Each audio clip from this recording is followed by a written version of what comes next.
લક્ષ્ય ન્યૂઝ, એક નજર, એક લક્ષ્ય. ધારી નગરપાલિકાની ઘોર બેદરકારી, સ્મશાન પાસે કચરાના ઢગલા જોવા મળ્યા. ધારી નગરપાલિકા અસ્તિત્વમાં આવે ત્યારથી લઈ આજ દિન સુધી હંમેશા વિવાદમાં જ રહી છે. આજે શહેરમાં ભયંકર ગંદકીનો ગંજ જોવા મળી રહ્યો છે. ત્યાં કચરાના ઢગલા પણ જોવા મળી રહ્યા છે. વળી આનાથી વધારે આશ્ચર્ય તો એ બાબતનું છે કે કચરો ટ્રેક્ટરમાં ભરાઈને સ્મશાન પાસે ઠલવામાં આવે છે, જ્યાં ગાયો પણ કચરાના પ્લાસ્ટિક ખાવાને લઈ મૃત્યુ પામે છે. વિકાસના કામો હોય કે નગરપાલિકાની બીજી કોઈ કામગીરી હોય, કોઈ પણ પ્રકારના આયોજન વગર અંધડક વહીવટ ચાલતો હોય છે. સ્થાનિકોમાં થતી ચર્ચાઓ મુજબ ખરેખર નગરપાલિકા કરતાં તો ગ્રામ પંચાયત સારી હતી કે માત્ર ખાલી ફોન કરવાથી પણ કામ થઈ જતું, પરંતુ એ તો વાત જ કંઈક નિરાલી છે. આ બાબતને લઈ ધારીના સામાજિક આગેવાન રવિભાઈ હિરાણીએ પોલીસને પોતાની તીખી પ્રતિક્રિયા આપી છે. રિપોર્ટર ટીનુભાઈ લલિયા. નવનિર્મિત નગરપાલિકા નવનિર્મિત તો નહીં, કેમ કે 1 વર્ષ પૂરું થવા આવ્યું ધારી નગરપાલિકા બની.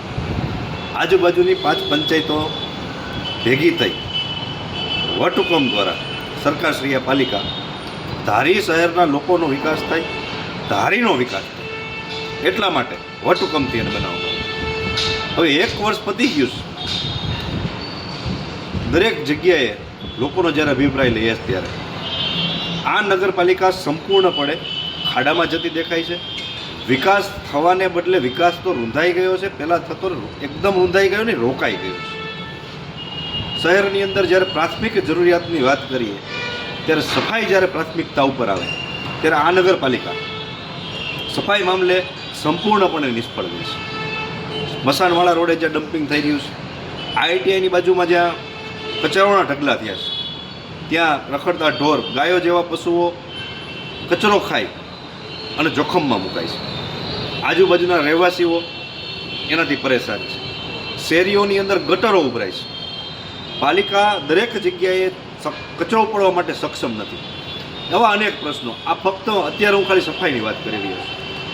બાકી ત્યાં પાલિકાની અંદર વિવિધ ટેબલોની અંદર થતી કામગીરીની દરેક ધારીની જનતાને માલુમ છે. અવારનવાર પોતાની અરજીઓ લઈને જઈ રહ્યા છે, એટલે એ તો બધીને ખબર છે. આ સરકારશ્રીને આપણે વિડીયોના માધ્યમથી ધ્યાન દોરીએ, લેખિતની અંદર પણ રજૂઆત કરવાના છે કે આ પ્રકારની સફાઈ વ્યવસ્થા ન ચાલે. યોગ્ય ભરતી કરવી હોય તો ભરતી કરો. અધિકારીઓ ઉપર તમે કડક જો હુકમી દઈ અને કામગીરી કરાવો, નહીંતર આ ધારી નગરપાલિકા એ ગંદકીનું ઘર બનશે, બીમારીઓનું ઘર બનશે. આના કરતાં તો ગ્રામ પંચાયત સારી હતી એવા મને અનેક લોકોએ કીધેલું છે કે ગ્રામ પંચાયત સારી હતી, કે આ વિકાસ દેખાતો નથી.